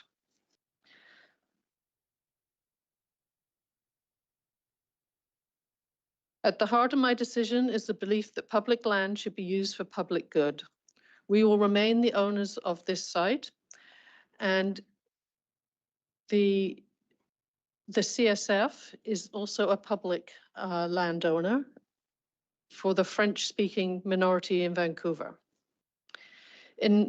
I believe that in making our decision as a board, we must think district-wide. We must acknowledge the role of the province as the funder of public education, and we must proportionately consider Section 23 of the Charter. Thank you, Chair. Thank you, Trustee Ma. Tonight, I want to say that this is probably one of the most, if not the most difficult decision I've had to make in the past 3 years that I've been a trustee. We have inherited a problem from earlier boards that we as trustees need to collectively address. Since 2016, Carleton has sat empty and neglected. This has been a great loss to the community for the past 9 years. Students have been prevented from being able to attend their neighborhood school. Students and the public have been prevented from being able to access gym programs and other extracurricular programs. And dedicated and passionate staff who work there have since been redeployed. The community's feelings of loss, grief, and anger is understandable and justifiable. I thank the parents, students, stakeholder groups, and the public for their emails, survey responses, the Carleton Heart campaign, public delegation comments, and conversations. I want to tell you that I've listened intently to your concerns and your desires for what you would like to see for the future of Carleton and the property. I also want to acknowledge the letter of November 14, 2025 from the Conseil Scolaire Francophone de la Colombie-Britannique, indicating their interest in the Carleton site for the establishment of a secondary school to serve students in the Vancouver East of Main catchment area. The letter further states that the current school of École Jules Verne is currently operating at 540, which is over capacity. There is no doubt that the Vancouver School Board trustees have the legal responsibility to acknowledge the CSF's constitutional right under Section 23 of the Canadian Charter, which guarantees Francophone families access to schooling and facilities comparable to those of the majority. To that end, trustees must work with the CSF to ensure that they achieve this not only in Vancouver, but across the province. But does this mean that trustees should only consider closing and offering Carleton as a possible solution? Or could there be other options that have not been explored? Furthermore, I've spent the past few months trying to determine whether I have enough information to make a well-informed decision on closure. And I am going to look at policy 14 and speak about it. So section 7.1 requires the board to look at the following factors determining whether to close a school or not. I would like to comment on some of these factors and state why I feel that I do not have the sufficient information or conflicting information. Sections 7.11, 7.113, and 7.118. The number of students who would be affected at both the school to be closed and surrounding schools. I reviewed the presentation made by the staff at the public delegation meeting of November 24th and did some math work. Looking at the data that was given by staff, it appears that in 2024-25, Cunningham, Weir, and McCorkindale combined has 342 spaces still available nominally. When you look at the 2039 projection, the number of combined spaces increases to 453. These numbers have been derived from the board's decision to redraw boundaries, resulting in Carleton now not having any catchment. If the boundaries had been redrawn or slightly modified to neighboring schools, perhaps on the other side of Kingsway, such as Norquay, Grenfell, Bruce, and the Collingwood Annex, would the numbers look the same? This was not an option, and without this information, I'm not convinced that closing Carleton would not have an impact on other schools in the area. Also, the graph that is in our package showing the 2039 Barriger plus local knowledge projection is not generated for 2053, and instead, the Metro Vancouver projection is shown.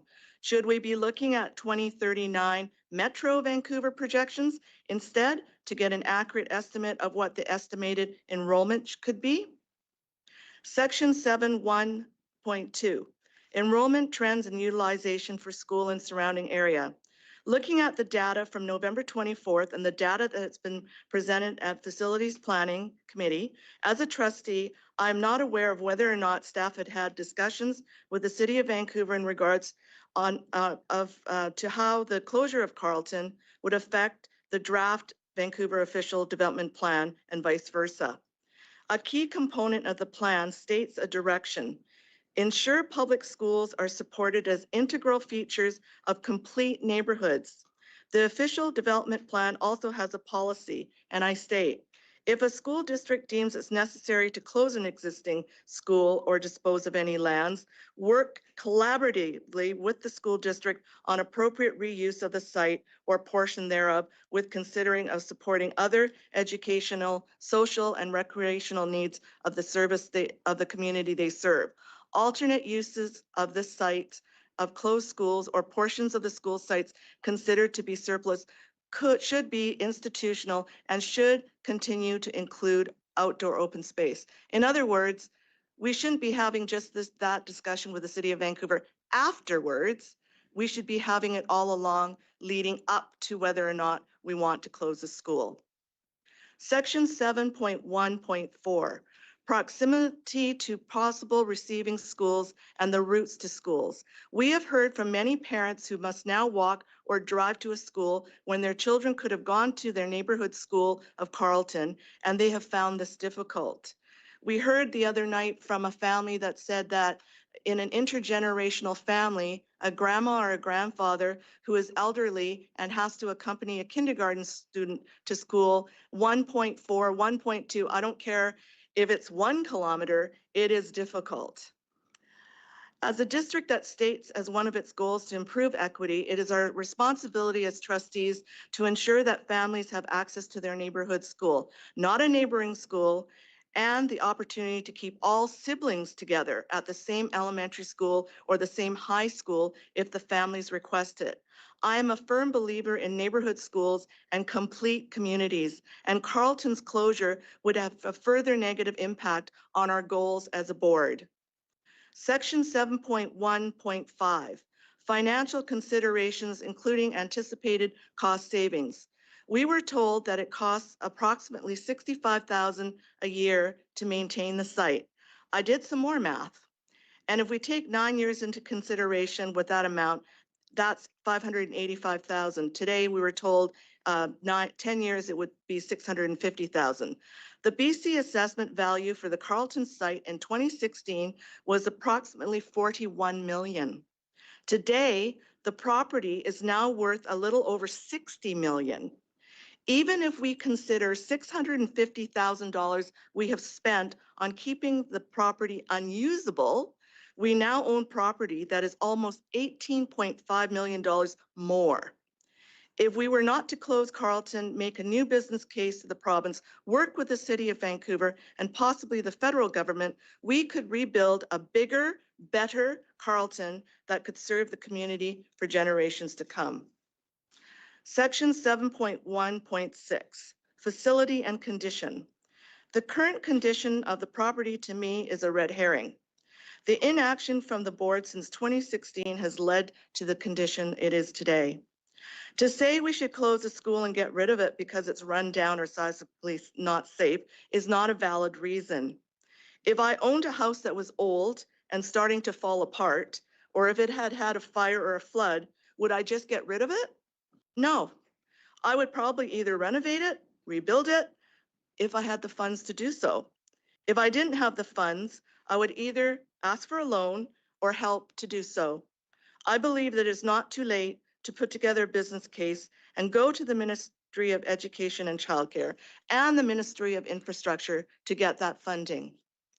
In the January 18th, 2021 Facilities and Planning Committee, under item 3.3.9, deferred approved projects, it states that the district did receive approval to build a project definition report for the seismic upgrading of Carleton in the ministry's capital plan response letter for the 2018-2019 capital plan, but the VSB was unable to develop a feasible business case for the seismic upgrade, and consequently, the Vancouver Project Office Steering Committee did not advance the project to the ministry for consideration.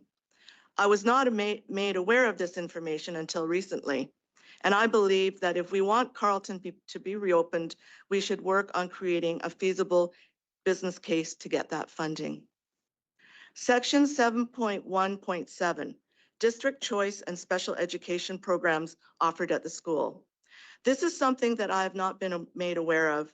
If there were district choice and special ed programs at Carleton prior to 2016.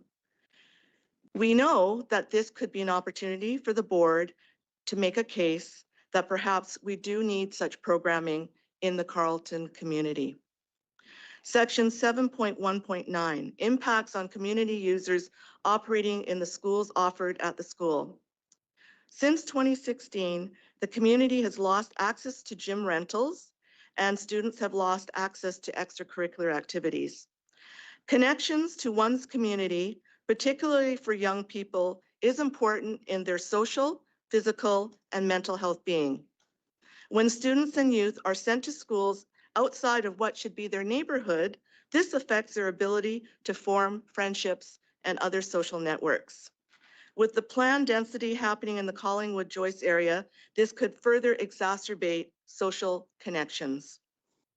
I would like to close by saying that I feel there is an unseeming rush to make a decision that will impact the Carleton community forever. I am not convinced that this school is not surplus to the needs of the area or district, and I'm not convinced that we have exhausted all avenues to fight for funding, to repair, restore, seismically upgrade, or to build a bigger and better Carleton to serve this community well into the future. And so in saying this, I will be voting no to closure. Would anyone else like to speak before we close debate? Trustee Champedley.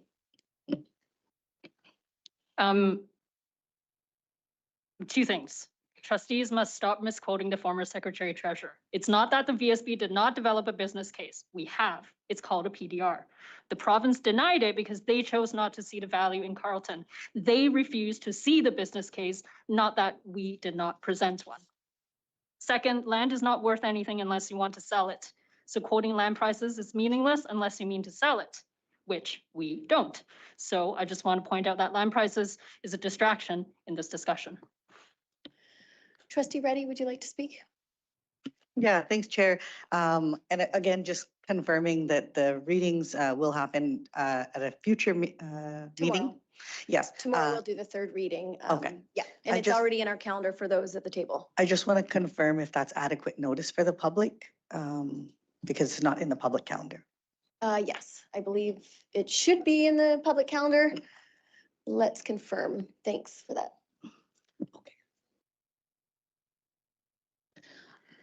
We'll check in on that. If you want to Okay. begin your comments, Thanks. I'll let you know. Thanks. Yeah, so regarding the motion to permanently close Carleton Elementary, I wanted to share the factors that I considered in my decision making process. So first and overall, I do remain concerned about the expedited process of the decision, especially given that Carleton hasn't been in operation as an elementary school due to board inaction since 2016. There are outstanding advocacy efforts that I do think should be made by this board with the Ministry of Education and Childcare. The facility is in poor condition, but there needs to be ongoing discussions with the ministry about the future use of the property.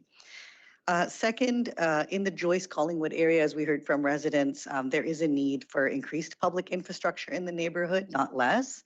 It's well known, and delegates mentioned this, that the demographic of the neighborhood includes a large number of visible minorities and folks who are living increasingly in high rises, not to mention the childcare desert that currently is affecting the community. So we all do need to contribute to the use of public land for community amenities that are needed and have been discussed with the city over many years. I don't see Carleton as an isolated piece of property. I see it as a part of collective public land to be used for public good for future generations of kids. Third, I do share the concern of community members who have noted the insufficient public consultation process. It didn't include an opportunity to hear from the public in their community, nor opportunities to be heard in their languages. So in my view, and I use the word consultation more so than engagement, that we did not give full voice to all perspectives in our decision so far. Fourth, we did not conduct, again, consultation with host nations as government to government relationships, which would be an explicit and specific method of engaging with rights holders. Fifth, as delegates confirmed, the terrain of the neighborhood with its sizable elevations, including the crossing of major arterials such as Kingsway, results in a situation that isn't reasonable or suitable for children of elementary age to walk or roll to schools that are already at capacity. Sixth, I am concerned about the use of Beauregard data, which I've shared in the past, it being a closed private data set that isn't sufficient to make long-term decisions on land and assets, especially without a clear and public expression of what our board's vision and goals are for current and future generations of students. The data is not consistent with other data on long-term projections. There's really no real assessment of future needs and whether Carleton Elementary will be needed in 10 or 20 years, nor whether an alternate property and its cost will be available when another school is needed. Seventh, I wanted to compare the building's annual maintenance cost of approximately $65,000 against the increasing property assessment value, which has obviously increased significantly in recent years. It isn't unusual to see deferred maintenance and buildings in need of seismic upgrades across the city. The average age of buildings is 75 years. We have 115 school sites in operation and in need of upgrades. So it is every school district's responsibility in the province to work with the province to apply for capital projects, receive some funding, and then proceed. There is no urgency in offloading, closing schools, moving to surplus, moving to disposition, simply because a project isn't advanced at this time. In fact, it's an opportunity for board advocacy. We have yet to investigate options to enable further community use of the existing property, which is needed and could provide income to VSB on an ongoing basis. We do know that this is a transit-oriented area where zoning has only recently changed to allow for increased height and density, and where through our own engagement process, we heard from over 4,000 people in our long-range facilities planning engagement that there is little to no support for closing schools, surplusing land, or disposing of properties at all, let alone in a newly marked transit-oriented area, which Carleton is situated. Finally, I do believe we've been directed by the courts to negotiate with the CSF, the French district, about other sites, not Carleton. I believe Carleton is needed for VSB students more and more. It's public community land that should remain. So for these reasons, I'm not in favor of the permanent closure of Carleton Elementary at this time.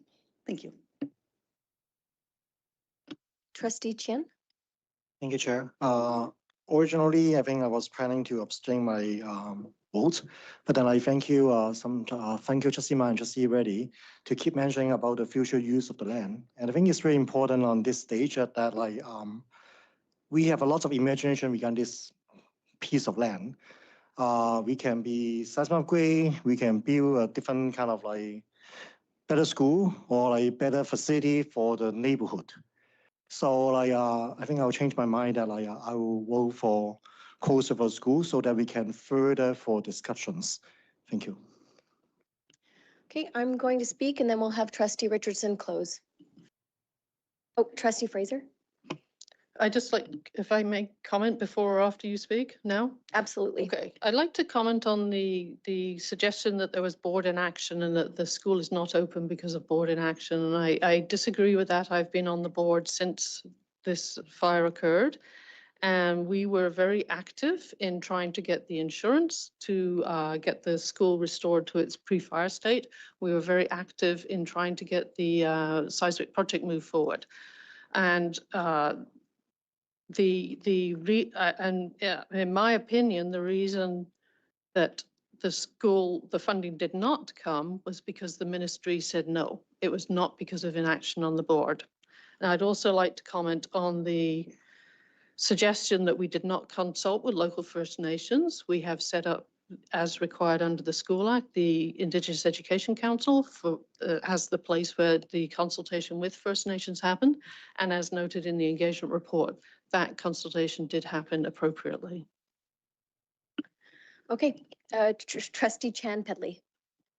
Thank you. I recognize that I've spoken a lot, but thank you, Chairperson. On the topic of future use, I want to remind trustees that in the judgment from Justice Gomery, we have demonstrated need for Laurier Annex, the need to have the capacity there for some time within 10 years, and still Justice Gomery has ordered that we work out with the CSF. I don't know how much of the detail we can speak of that arrangement, but that we work with the CSF that they continue use of that property. So I want to remind trustees that if we don't make the decision tonight, that the decision will be made for us. And then we lose the ability to negotiate. We lose the ability to have a say in the highest and best use of this piece of property if we don't advance the conversation of closing the school so that we can go to the next step. Thank you, Chair. Okay, thank you. I will speak and then I'll ask Trustee Richardson to close. Sir Guy Carleton has been closed for almost 10 years. It is not safe for use. And I do not support putting children into a school that is not safe. So right now, our options are keep the school informally open, like we have been doing for the last 10 years, which has a large price tag and benefits no students. Some would say it's negatively affecting students because the operating costs used to keep the school open could be helping on the ground in classrooms. And our other option is to formally close the school to begin discussion into what the land could be used for moving forward. And we've heard a lot from trustees as to their ideas of what could possibly happen next. We've been elected to make hard decisions. This is a very hard decision. I would feel differently if we had a money tree. However, the facts are we have submitted for funding many times and have been denied. If we were to renovate, the money would come from teachers in classrooms. All students in Vancouver have the right to learn. That includes English-speaking and French-speaking students. We live in a bilingual country. I support Section 23 of the Canadian Charter of Rights and Freedoms. Francophone students are equal to English students, and my decision tonight supports that right. Save Carleton. After a lot of engagement, I asked myself, what does it mean to save Carleton? Does it mean save the building? It's unsafe. We know that. Does it mean rebuild a school that is safe? Well, I'd love to see that. And I'd love to see the MLA from that riding advocate to their government to fund this. We've seen incredible advocacy come from this. And I fully support advocating to where the money comes from because we don't have it. We're between a rock and a hard place. And I would like to see this move forward. I also respect the rights of all students in Vancouver. There have been some interesting ways and tactics to gain momentum throughout this process that we've seen. And I commend everyone who have tried different ways to contact us and to make your point heard. And we have heard you and we thank you.